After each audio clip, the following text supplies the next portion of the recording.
지난주에는 대한민국 제20대 대통령이 선출됐습니다. 여러분도 많은 관심을 가지고 또 투표도 하셨을 텐데, 대통령 선거에 이번에 출마한 후보자들이 각각 자기가 대통령이 돼야 할 여러 가지 이유와 또 대통령이 돼서 해야 할 일들에 대해서 국민들에게 호소하고 또 한 표를 달라고 그렇게 간절하게 호소했죠. 그런데 여러 가지 다른 이야기들도 있고 서로 다른 생각을 가지고 있는데 공통된 것이 있죠. 그것이 뭐냐면 국민을 잘 섬기겠다는 거예요. 나라를 잘 섬기겠다는 것입니다. 제왕적인 대통령 자리에 앉아서 권한과 특권을 가지고 나라를 이끌어가는 것이 아니라 국민들과 같은 눈높이에서 오히려 더 낮아져서 우리나라를 위해서, 국가를 위해서, 국민을 위해서 섬기겠습니다. 이렇게 대부분의 후보들이 섬기는 리더십을 강조했어요. 이것은 우리가 리더십의 분야에서 이야기할 때 이 리더십을 서번트 리더십, 그래서 종의 리더 혹은 섬김의 리더라고 이야기하는 거예요. 그럼 이 리더십이 어디서부터 출발했냐? 바로 예수 그리스도께서 보여주신 섬김으로부터 출발했어요. 쉽게 말하면 섬김의 원조가 예수님이에요. 요즘은 서로 자기가 원조라고 그러잖아요. 여러분, 섬김의 리더십의 원조가 예수님이에요. 왜냐하면 예수님은 섬김으로 이 땅에서 오셔서 섬기기 위해서 오셨고 섬김의 삶을 사셨고 우리를 구원하시고 우리에게 새 생명을 주시고 영원한 생명 주시고 천국을 주시기 위해서 직접 예수님께서 십자가에서 못 박혀 죽으심으로 우리의 죄를 대속해 주시고 우리에게 구원을 주신, 그래서 섬김의 본을 보여주신 분이 바로 예수 그리스도입니다. 이제 새로운 대통령이 선출됐으니까 여러분, 우리 그리스도인으로서 기도해야 됩니다. 대통령이 나라를 잘 이끌어갈 수 있도록 하나님을 두려워할 수 있게 해주시고 정말 말한 대로 약속한 대로 잘 지킬 수 있도록 우리가 기도해야 됩니다. 여러분, 그리스도인은 이 땅에서 섬김의 삶을 살아야 되는데 그 영적인 그리스도의 삶 가운데 이 섬김이 없어진다면, 섬김이 빠진다면 그리스도인의 사명을 감당할 수가 없습니다.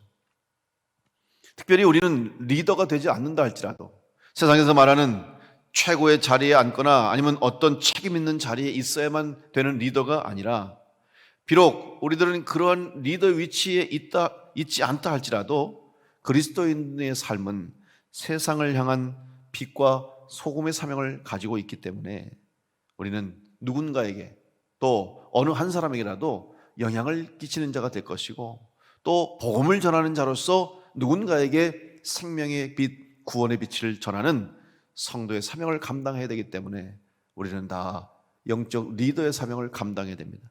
그러면 그 영적 리더의 사명을 감당하기 위해서 바로 예수님께서 보여주신 섬김의 리더십을 가지고 살아야 됩니다. 예수님께서 십자가를 통해서 우리에게 주신 흔적들이 있는데 오늘은 두 번째 그 흔적을 뭐냐? 바로 예수님의 어깨의 흔적. 예수님의 어깨에는 무엇이 있습니까? 십자가가 있었습니다. 주님은 지친 몸을 이끌고 매를 맞고 채찍질을 당하고 고문을 당하고 먹지도 못하고 마시지도 못하는 힘든 상황 가운데서도 당신의 어깨에 십자가를 지고 골고다를 향해서 십자가의 자리를 향해서 가셨고 결국 십자가에서 이 땅의 구원을 위해서 마지막 희생 제물이 되어 주셨습니다. 바로 주님의 어깨에 있는 그 십자가, 그것이 바로 예수님의 사명이었고 또한 주님께서 가야 할 길이었습니다. 바로 예수님이 보여주신 이 섬김의 리더십이 바로 주님의 어깨에 매어져 있던 섬김의 십자가였습니다. 우리는 어떤 막중한 책임을 맡으면 어떤 말을 합니까? 어깨가 무겁다라고 하는 표현을 하죠. 어깨가 무겁다라는 말은 무엇입니까? 감당해야 할 중요한 책임과 사명이 주어졌다는 것입니다. 일하는 소에게 멍에를 씌우고 소의 어깨에 멍에가 있어야 밭을 갈고 일을 할 수 있듯이 예수님의 어깨에 십자가가 있었기 때문에 주님은 우리의 구원을 이루어 주셨고 이 땅의 평화와 이 땅에 생명을 주시는 사명을 감당할 수 있었습니다. 바로 예수님께서 십자가를 지시고 골고다 언덕을 오르시고 십자가에 못 박혀 돌아가심으로 이 세상에는 구원을 받게 됐습니다. 바로 예수님의 어깨에 십자가의 흔적이 있는데 섬김의 십자가였습니다. 오늘 우리도 주님을 따르는 제자로서 또한 그리스도인으로서 우리의 어깨에도 십자가가 주어졌습니다. 그 십자가를 어떻게 감당하겠습니까? 사람들은 이런 말을 하면 교회 나오기를 꺼려합니다. 교회 오면 시험이 있다, 아니면 고난이 있다, 또 감당해야 할 십자가가 있다, 그러면 부담을 느껴요. 좀 더 솔직하게 말하면, 아니 굳이 교회 나가가지고 왜 그런 십자가를 지고 고난을 통과하고 왜 시험을 만나고 그럽니까? 안 가면 되는 거 아닙니까? 아주 단순하게 생각하죠. 그러면 그런 걸 안 하려면 안 가면 되죠. 안 오면 되죠. 근데 안 오면 어떻게 됩니까? 죽음으로 끝나는 인생, 의미 없는 헛된 인생으로 끝나는 거예요. 비록 십자가가 있지만 그 십자가를 통해서 우리는 구원을 얻었고, 그 십자가가 우리로 하여금 참 인생을 살게 하는 길이 된다면 우리는 그 십자가를 감당해야 합니다. 먼저 믿은 성도로, 구원받은 성도로, 오늘 여러분 한 사람 한 사람에게 예수 그리스도께서 주신 섬김의 십자가, 우리가 감당해야 할 이 섬김의 십자가로서의 예수님의 흔적이 있는데, 이 흔적을 어떻게 우리가 감당할 것인가?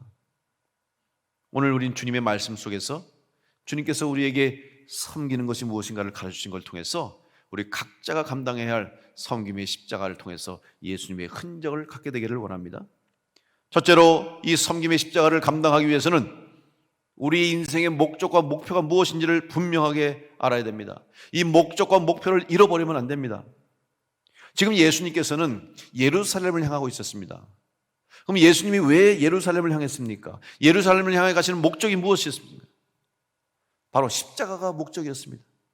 예수님이 예루살렘에 가신 것은 사람들에게 인기를 얻기 위해 간 것도 아니고, 영광을 받기 위해 간 것도 아니고, 권력을 얻기 위해 간 것이 아닙니다. 오히려 십자가에서 죽으시기 위해서 예루살렘을 향했습니다. 목표가 분명했습니다. 목적이 분명했습니다. 그러나 예수님을 따르는 제자들은 목적을 잘못 알았습니다. 목표를 잘못 세웠습니다. 누구 때문에 주님을 따르는지 몰랐어요. 누굴 위해 섬기고 무엇 때문에 섬겨야 하는지 몰랐습니다. 심지어는 제자들을 예수님께 맡긴 어머니조차도, 오늘 말씀해 보니까 마태복음 20장에 20절로 21절 말씀 보시면, 그때 세베대의 아들의 어머니가 그 아들들을 데리고 예수께 와서 절하며 무엇을 구하니? 예수께서 이르시되 무엇을 원하느냐? 이르되 나의 이 두 아들을 주의 나라에서 하나는 주의 우편에 하나는 주의 좌편에 앉게 명하소서. 지금 세베대 아들, 그러니까 야고보와 요한입니다. 예수님의 제자 중에 야고보와 요한의 어머니가 지금 이 아들을 데리고 와서 예수님께 맡기면서 하는 말이 뭡니까? 나중에 예수님, 쉽게 말하면 왕이 되시거든, 권력을 잡으시거든, 내 두 아들을 하나는 오른쪽 왼쪽 좋은 자리 주십시오, 부탁하는 거예요. 청탁하는 거예요. 지금 예수님께서 목표로 정하신 하나님의 나라와 야고보와 요한의 어머니가 목표로 삼는 주님의 나라는 전혀 다른 나라라는 것을 알게 됩니다. 또한 예수님께서 지금 예루살렘에 가시는 목적과 제자들이 예루살렘을 향해 가는 목적도 달랐다는 것을 우리는 알 수가 있습니다. 그래서 예수님께서는 지금 잘못된 목적과 목표를 가지고 나아가고 있는 제자들에게 말씀하셨습니다.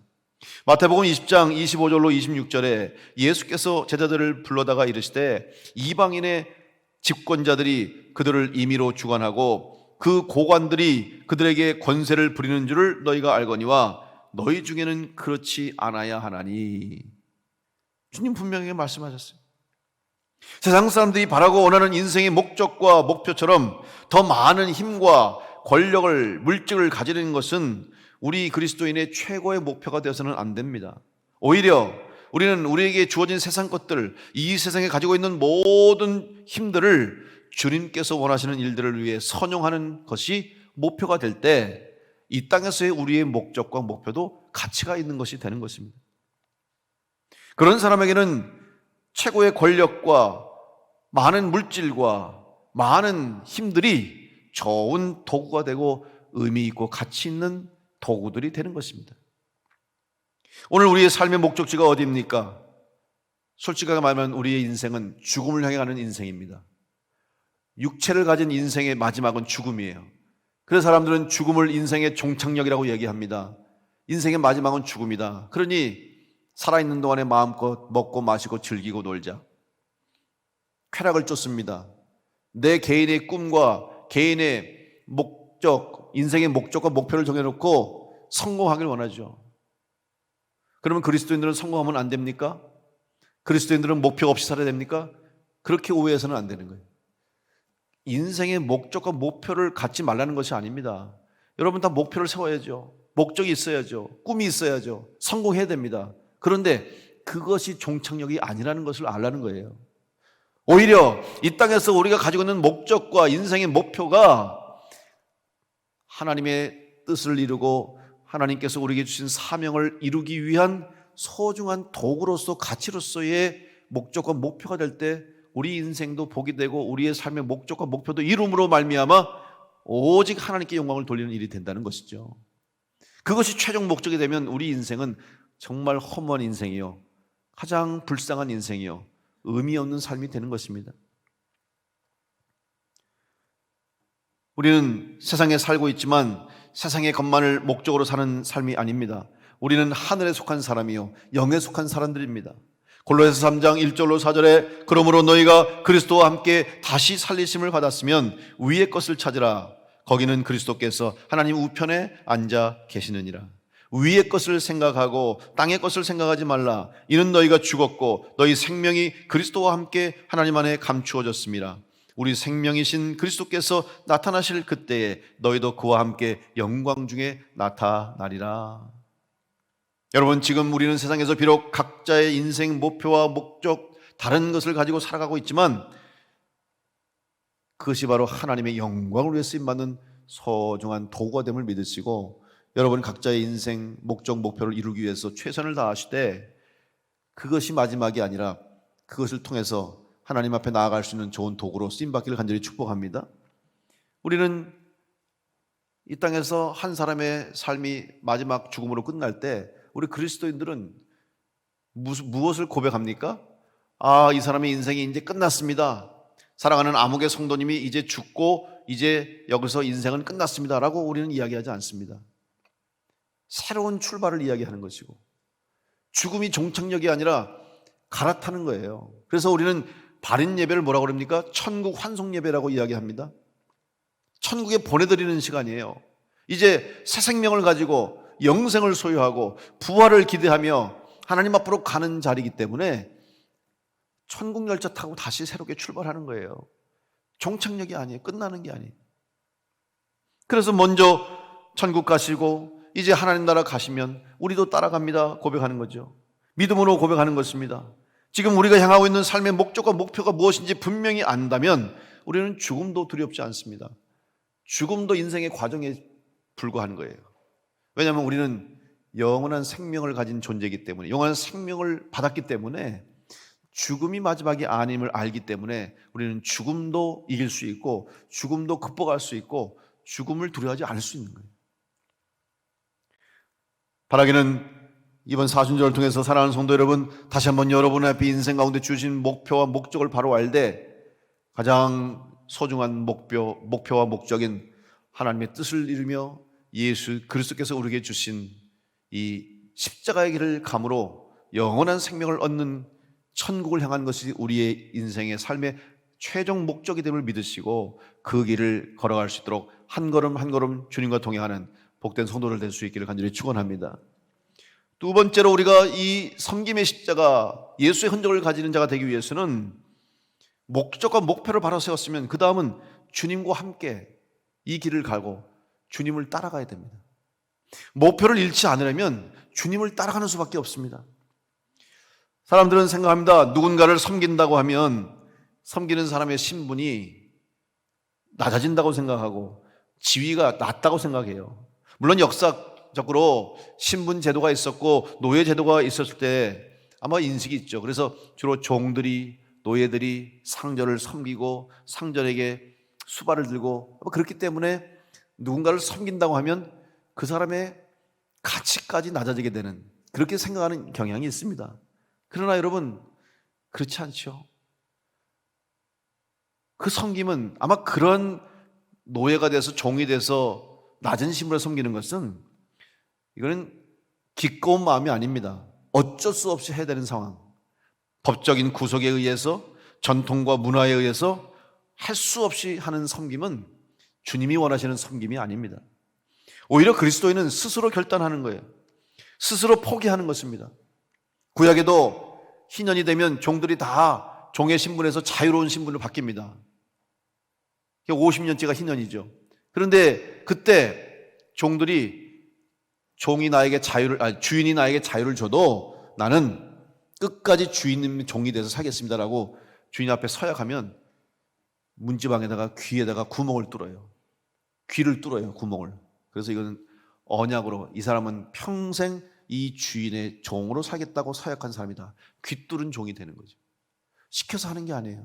법이 아니에요. 자기가 기꺼이 원하는 거예요. 자기가 스스로 종이 돼서 기쁨으로 주인을 섬기겠다는 거예요. 그 종의 섬김은 억지로 할 수 없는 종의 섬김과는 다르다는 것이죠. 오늘 주님께서 우리를 위해서 종이 되어주셨어요. 우리를 위해서 십자가에서 모든 걸 내어주셨고 우리를 살리시기 위해서 당신의 목숨까지 내어주셨는데 바로 기쁜 마음으로 기꺼운 마음으로 주님은 우리에게 그 섬김을 보여주신 것입니다. 예수님께서는 주님의 제자로서 섬기는 것이 얼마나 가치 있는 것인가를 알려주셨습니다. 요한복음 12장 26절의 말씀 보니까 사람이 나를 섬기려면 나를 따르라. 나 있는 곳에 나를 섬기는 자도 거기 있으리니 사람이 나를 섬기면 내 아버지께서 그를 귀히 여기시리라. 여러분, 예수님 가시는 길에는 주님을 따르는 사람들이 함께 할 것이라고 말씀해 주셨습니다. 그래서 주님을 따르는 사람들은 주님의 일에 자연스럽게 동참하게 되어 있습니다. 따라서 예수님께서 섬김의 길을 가셨기 때문에 예수님을 따르는 사람들도 자연스럽게 섬김의 길을 가게 되는 것입니다. 주님께서 이 땅에 하신 모든 일은 다 섬김의 일이었습니다. 우리 또한 섬기는 삶을 살아가는 그리스도인이 되기 위해서 여러분 예수님을 따라가는 자들이 되길 간절히 축복합니다.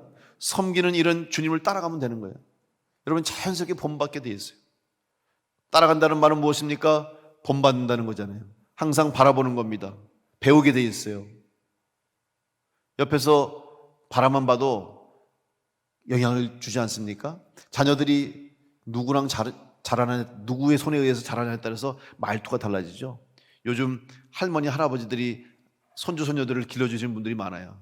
그럼 애들이 할머니 할아버지 말투를 배워요. 아이고 이러고 애들이 시켜서 하는 게 아니에요. 왜냐하면 맨날 할머니 할아버지 집에서 아이고 말투가 그러니까 애들도 자연스럽게 그렇게 말투가 되는 거죠. 배우는 거예요. 보는 거예요. 여러분 예수님 따라가면 예수님의 섬김을 볼 수밖에 없고 예수님께서 우리에게 보여주신 섬김의 삶을 우리는 배울 수밖에 없는 거죠. 자연스러운 일이 되는 거죠. 예수님을 따라가야만 됩니다.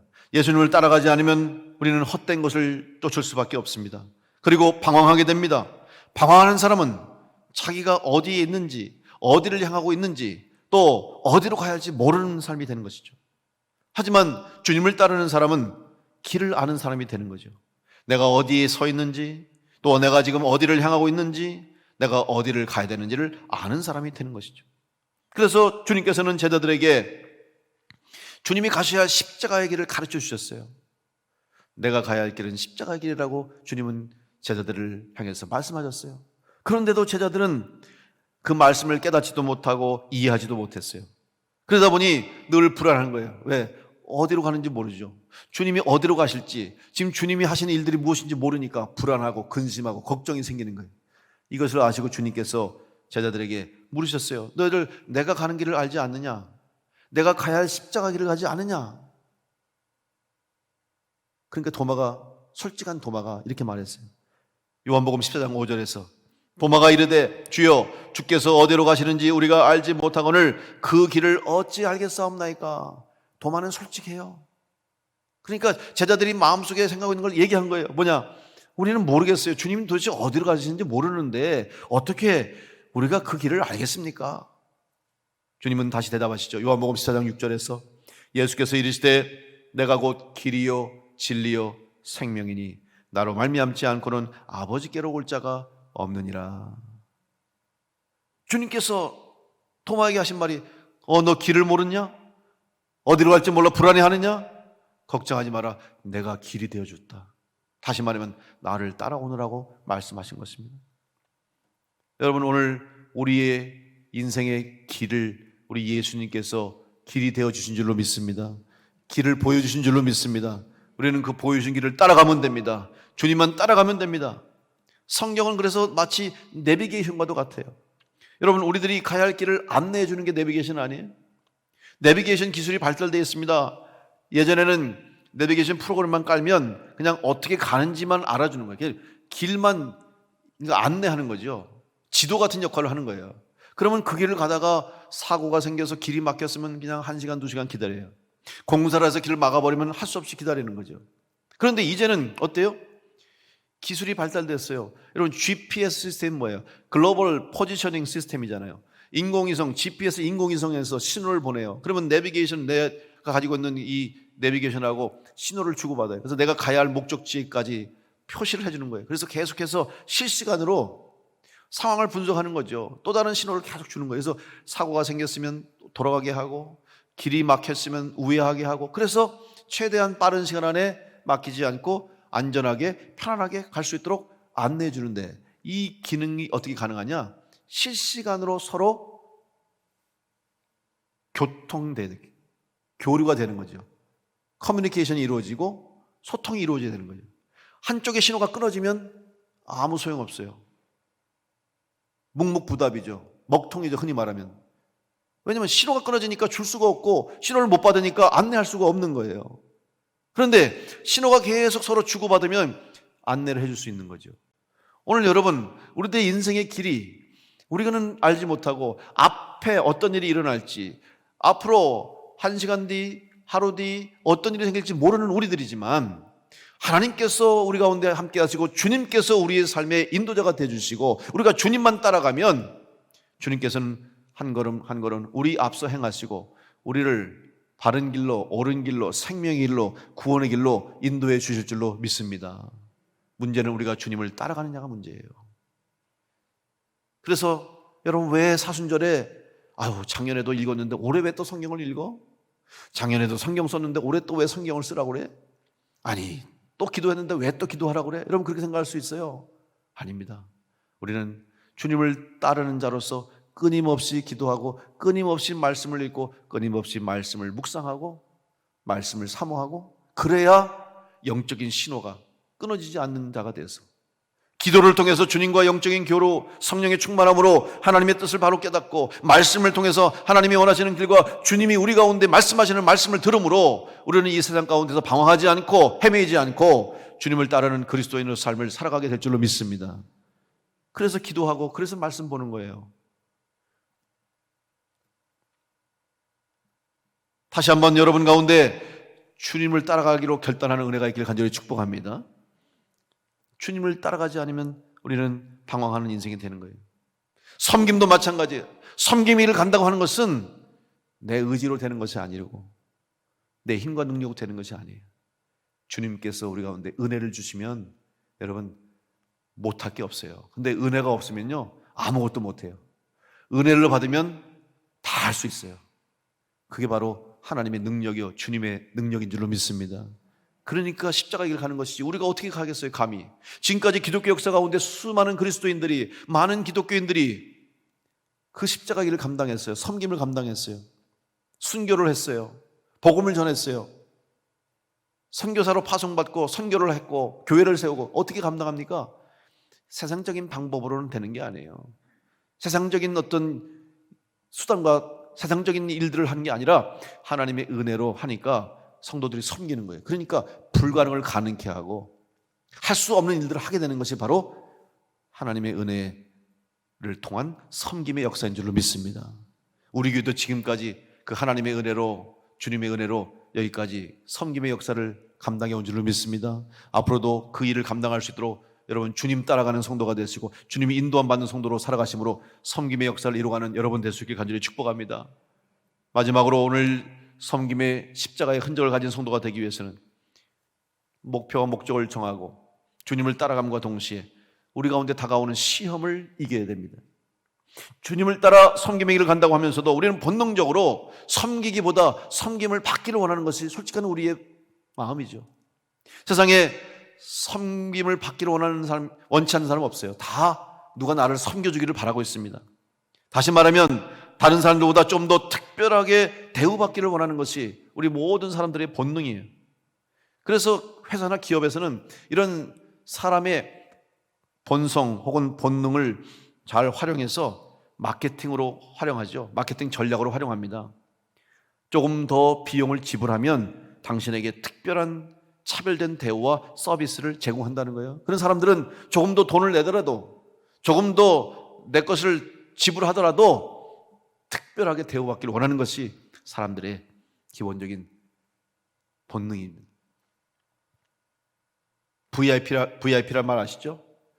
특별히 다른 사람보다 매우 중요하다는 사람이에요. 남들보다 뭔가 다르다는 거예요, VIP. 그래서 다 VIP 대접을 받기를 원하잖아요. 그런데 예수님께서는 그런 유혹을 이기게 한다는 거예요. 가치 없는 인생이 되라는 말이 절대 아닙니다. 스스로 높아지려고 하지 말라는 거예요. 진짜 높은 사람은 스스로 높아지는 것이 아니라 사람들이 인정해주고 사람들이 높여줘야 높은 사람이 되는 거지, 내 스스로 내가 높다고 하는 사람은 가장 낮은 사람이 되는 거죠. 오늘도 주님께서 말씀하셨잖아요. 섬기려 하는 자가 섬김을 받으려고 하지 말고 섬기는 자가 되게 하라. 큰 자가 되려고 하지 말아라. 오히려 낮아지면 낮아질수록 우리 하나님께서, 주님께서 우리를 높여주신다는 말씀이죠. 마태복음 11장 29절로 30절 말씀에 나는 마음이 온유하고 겸손하니 나의 멍에를 메고 내게 배우라. 그리하면 너희 마음이 쉼을 얻으리니 이는 내 멍에는 쉽고 내 짐은 가벼움이라. 사람들은 내 것을 내려놓기를 원치 않아요. 섬기려면 내 것을 내려놓아야 됩니다. 희생해야 됩니다. 그런데 그게 쉽지 않잖아요. 그런데 이것이 어떻게 가능하냐?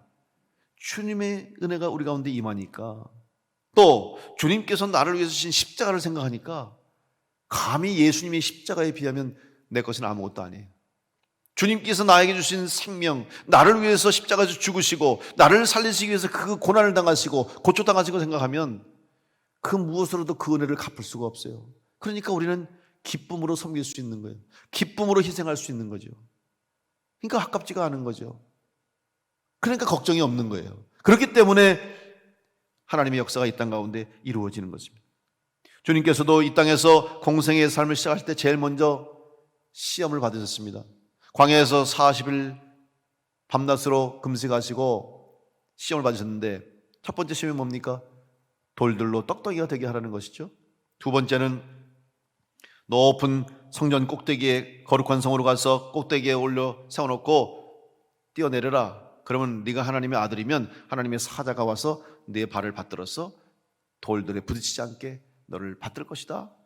세 번째는 산 위에 올라가서 천하만국 영광을 보여주면서 마귀에게 절하면 이 천하만국의 영광과 또 권력을 너에게 주겠다. 이렇게 유혹하는 거죠. 여러분, 이 시험의 공통적인 배경이 뭡니까? 인간의 본능과 본성을 유혹하는 거죠. 특별히 남들보다 더 많은 것을 가질 수 있는 특별한 사람이라는 것을 스스로 인정하게 해줄 테니 마귀에게 절하라는 거죠. 여러분, 이 시험을 이겨야 십자가 길을 가게 되고, 이 시험을 이겨야 그리스도인의 삶을 살게 될 줄로 믿습니다. 시험을 이기는 방법은 다른 것이 아닙니다. 예수 그리스도께서 우리에게 주신 이 십자가에 동참하는 것이 바로 우리는 시험을 이기는 방법이에요.